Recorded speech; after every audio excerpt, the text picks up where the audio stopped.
Thank you, Mr. Chairman, and thank you to our distinguished witnesses for being here today.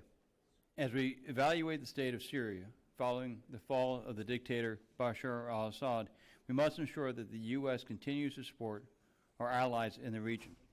This includes promoting peace and cooperation between Syria and Israel.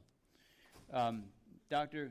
Borshevskaya, recent reports have cited direct meetings between Israel and Syria in efforts to ease tensions between the two nations. What actions should the U.S. government be taking to encourage Syria to continue to pursue peace with our important allies in Israel?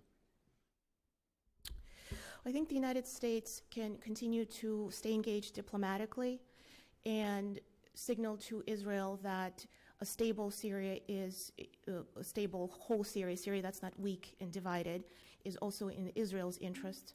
I think also, to a certain extent, engagement with Azerbaijan that has facilitated meetings between Israel and Turkey on the conflict between Turkey and Israel that David had mentioned in his opening remarks. So I think staying engaged diplomatically would be very important, and it would be, again, demonstrating consistency in our commitment to Syria. Well, Dr. Altman, you mentioned in your testimony, and this is, I'd like to say this for the other two panelists as well, how to test the current regime that in Syria, what are the steps that are necessary, and I may have this for the entire panel, to test that they're actually going through on the commitments? Thank you, Congressman.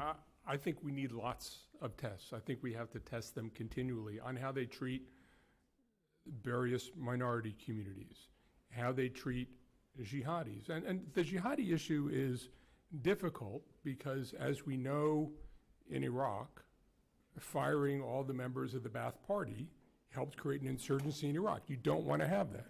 You have a problem, the jihadis, their countries don't want them back. So is there some way where you can separate people who can be reformed from people who can't be?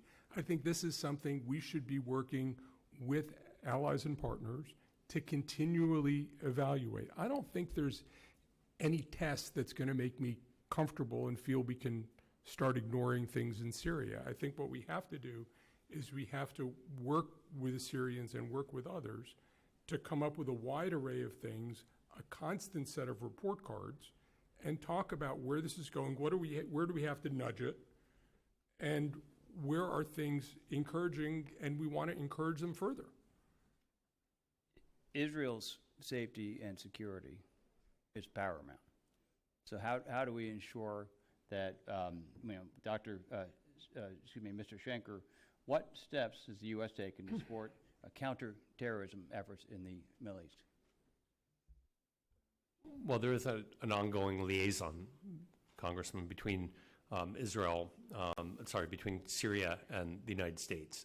There is exchange of information, and Syria has acted against impending terrorist attacks. We know earlier that al-Shara, back when he was Jolani, cooperated with the Turks in Idlib province.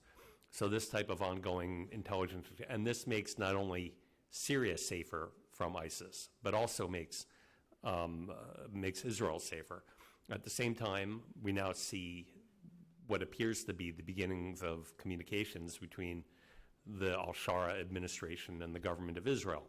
And they too can do some liaisons, some counterterrorism cooperation, and Israel can test Syria on this. This is going to take some time to build trust, but this is a border. Israel already occupies swaths of Syrian territory right now. There have been, and just was, I think this past week, a few mortars fired toward Israel from what we believe are Palestinian groups.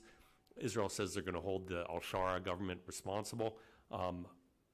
We will see going forward if they respond to information or if they expel Palestinian terrorist groups from Damascus. This is an open question. They've arrested some, but this is also an ongoing work in progress. Thank you. I yield back.